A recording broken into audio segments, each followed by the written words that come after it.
Biara Prodi Pendidikan Pelatihan Olahraga dipimpin oleh Bapak Hendro Setiadi Sihombing, Sarjana Pendidikan, Magister Pendidikan. Kepada Bapak Hendro kami persilakan.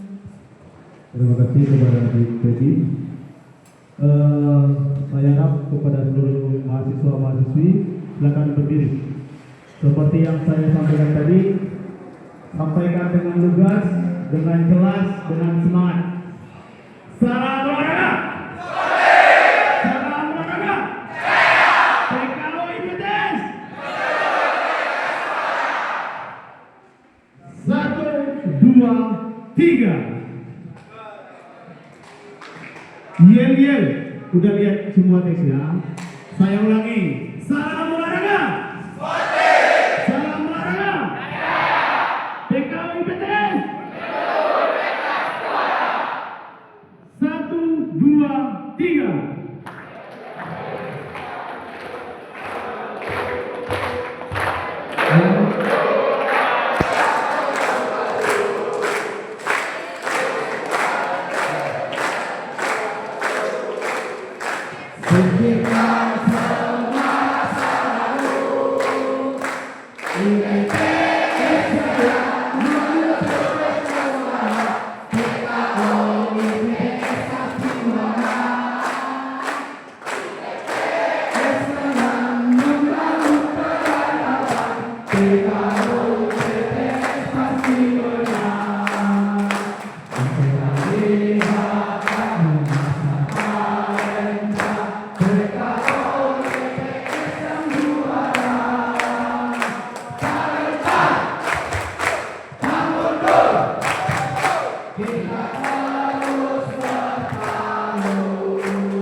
Kapan dibentuknya KOI itu saya baru dapat ini adalah 15 Oktober tahun 38 Ikatan Sport Indonesia itu. Ya, terima kasih.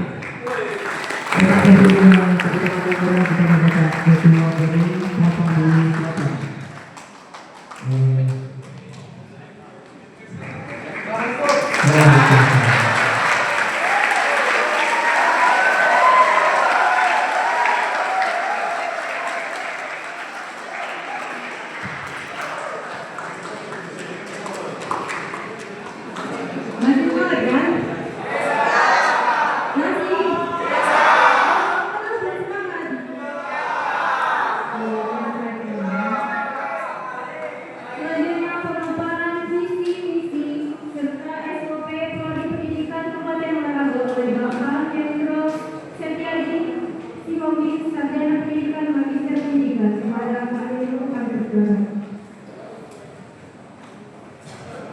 Baik, terima kasih kepada Bapak Ibu Sekretaris sekaligus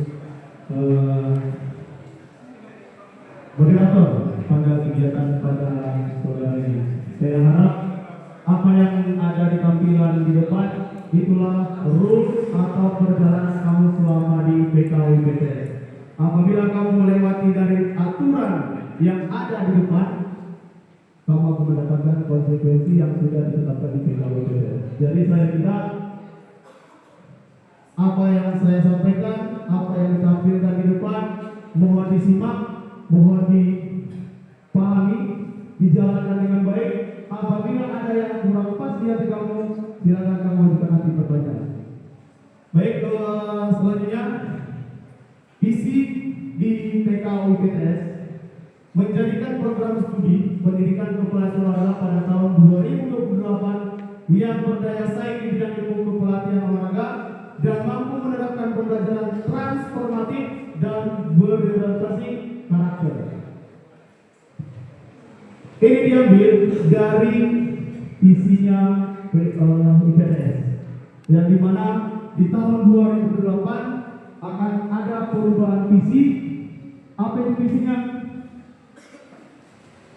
Itu yang dicari-cari, menjadi pembelajaran transformatif dan berorientasi karakter. semboyan di PTS adalah cerdas berkarakter.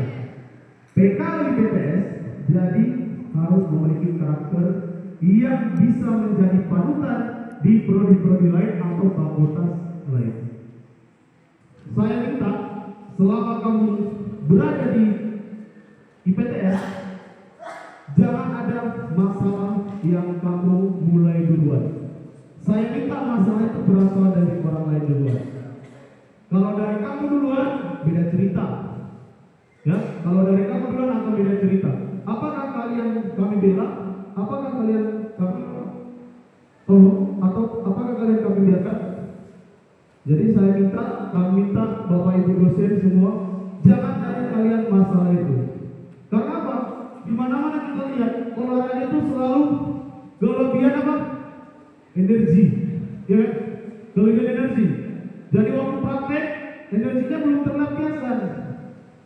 Tiba-tiba ada kata orang, selamat, ya, terpancing semua. Apalagi kita saat ini kalau atletik ataupun renang ada di semester 2 itu di luar IPTS, berjalan ke stadion. Waktu di jalan nanti ada adik kalian SMA tiba-tiba naik kendaraan belum ya, yang buat itu suaranya, woi kenapa kau? Jangan, ya. Saya minta jangan dari kalian duluan. Ya, karena apa? Waktu perjalanan dari PTS ke stadion itu panjang, banyak problem-problem yang harus dilalui. Jadi ini saya katakan berkaitan dengan di sini, karakter kamu harus dibangun dari sini. Dari luar, contohnya kamu dari kampung, karakter kamu yang di kampung itu lupakan karakter yang buruk. Perbaiki di sini karakternya. Sebelum kamu bertindak, kamu pikirkan terlebih dahulu. Itu bedanya mahasiswa yang belajar berpendidikan sama yang di luar. Ya, jadi ada perbedaan antara dan orang lain. Lanjut, misi pertama, melaksanakan proses pendidikan dan pengajaran berdasarkan standar nasional pendidikan tinggi atau SNDIKT dan KKNI untuk mencapai visi menjadi penghasil lulusan yang mampu menerapkan pembelajaran transformatif dan berorientasi ke akar. Seperti yang saya sampaikan tadi, kita pembelajarannya sesuai dengan standar nasional pendidikan tinggi SNDIKT yang melibatkan itu KKNI.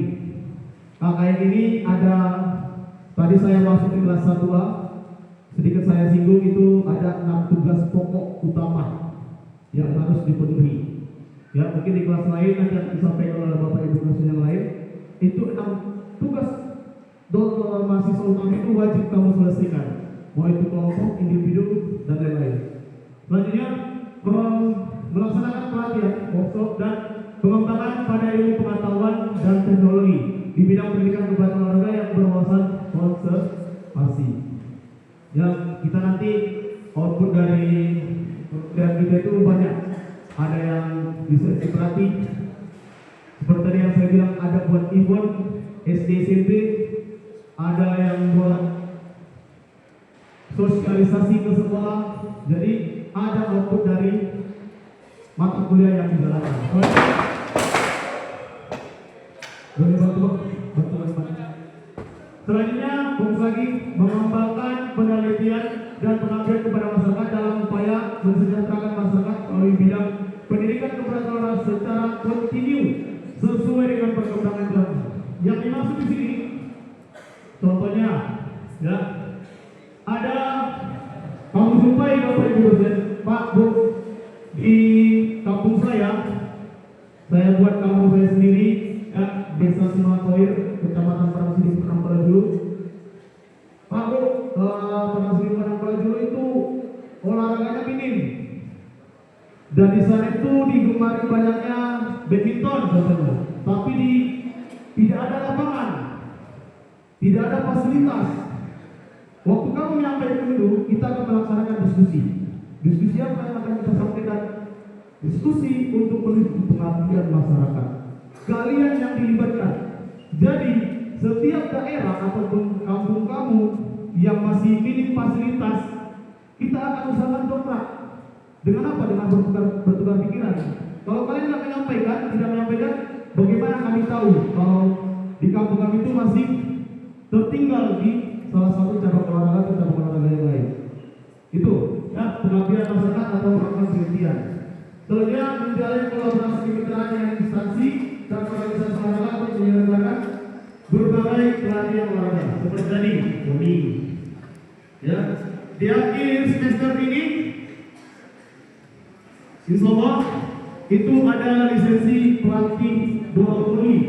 Ya, itu salah satunya. Jadi yang berminat ingin menjadi pelatih atau wasit bola voli, di akhir semester akan ada pelatihan.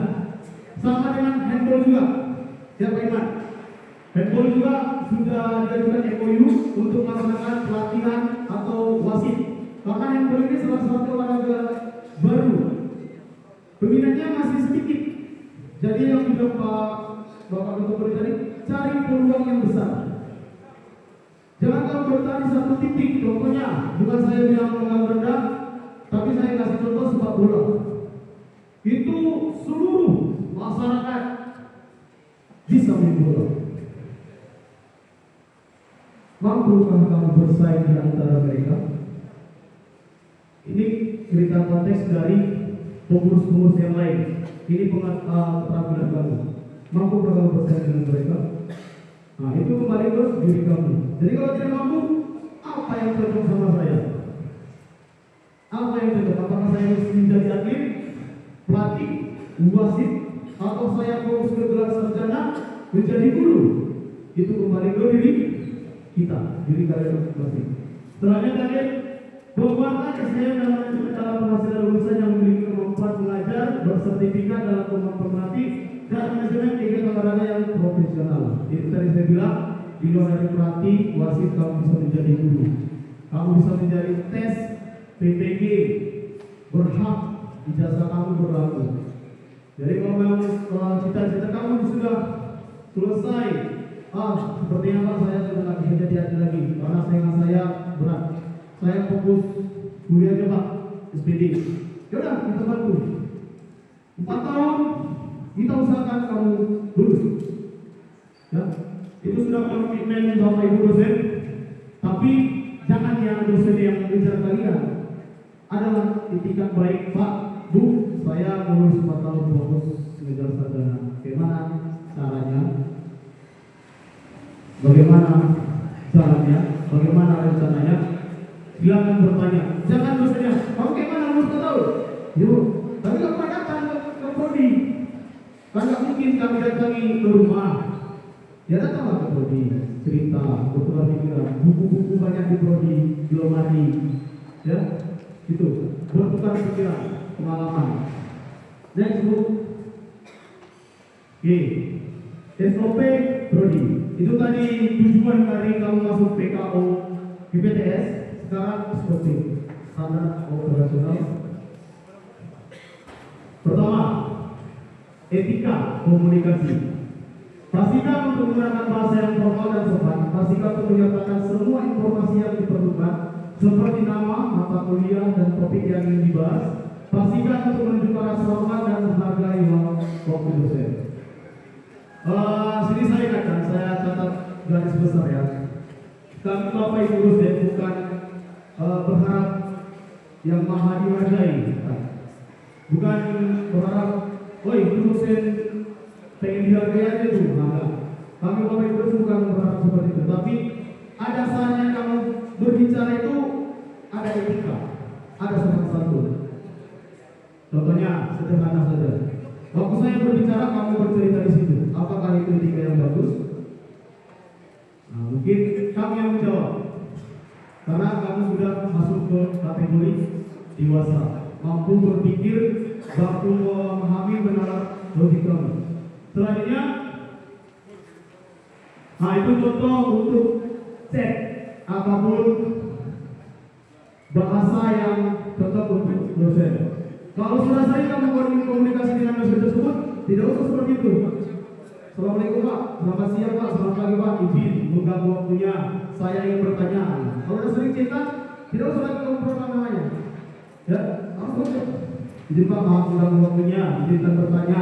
Kalau pertanyaannya, Apakah hari ini kita langsung datang kuliah? Apakah tugas hari ini? Terima kasih mohon bimbingan dan arahannya. Itu sederhana, tapi kalau seseorang membaca itu merasa dihargai bahwasanya itu dosen.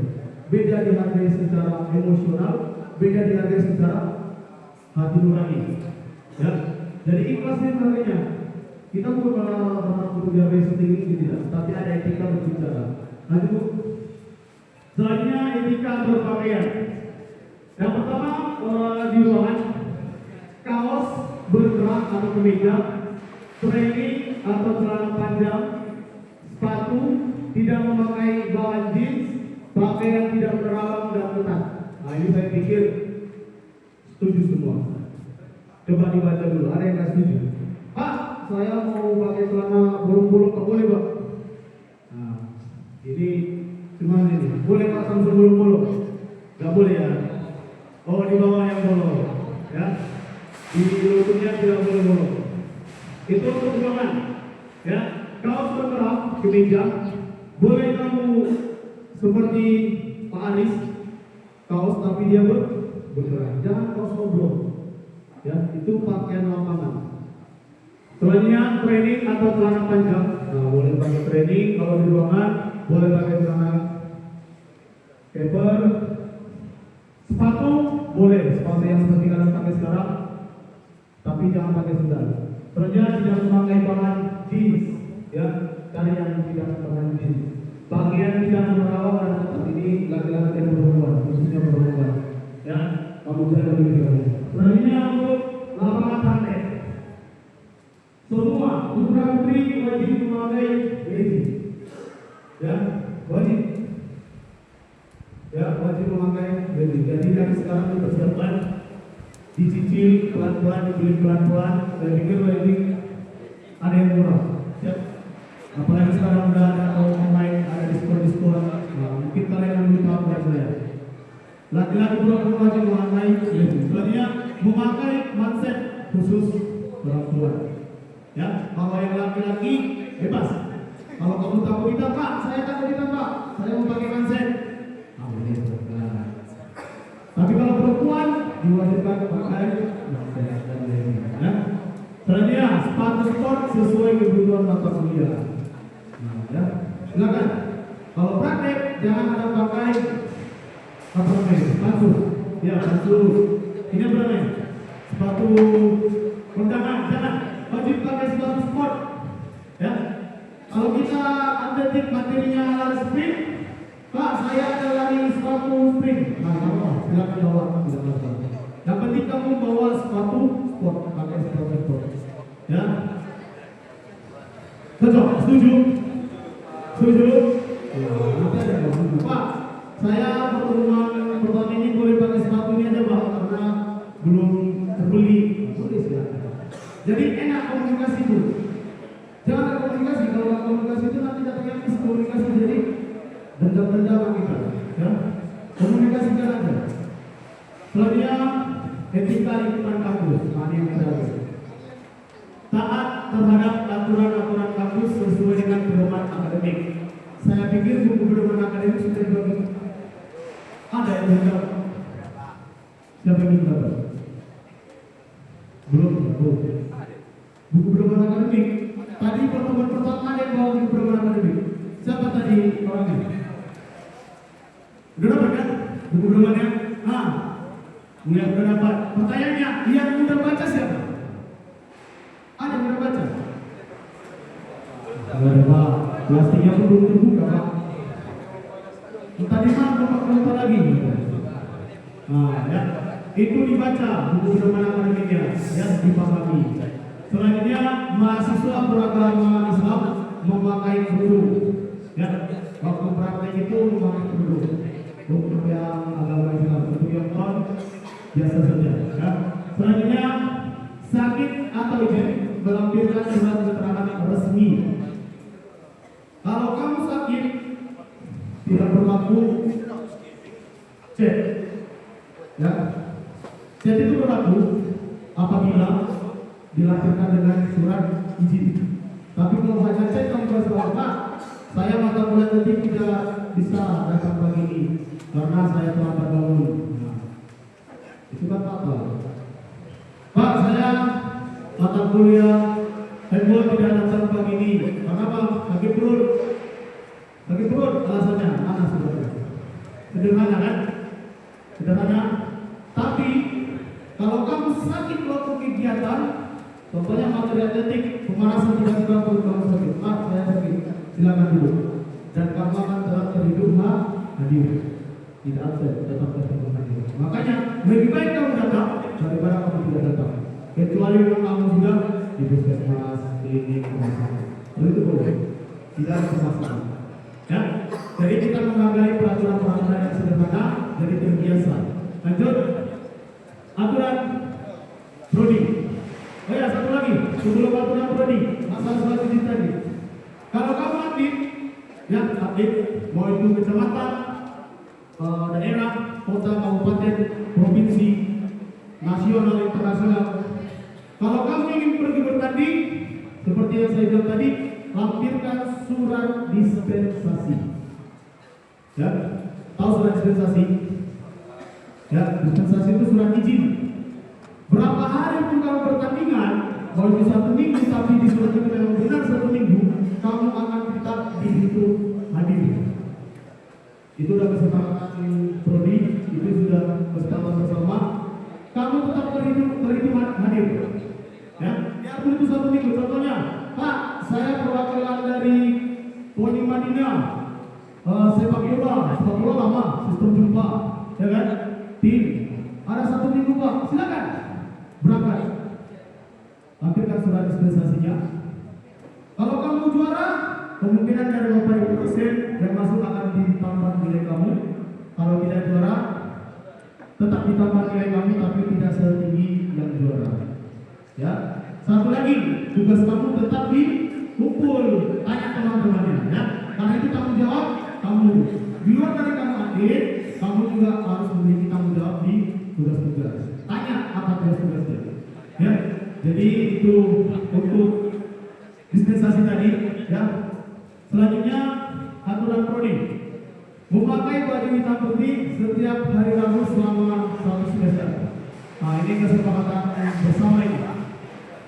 Ya, kesepakatan prodi dan ketua prodi bahwasanya memakai baju hitam putih setiap hari Rabu selama 1 semester.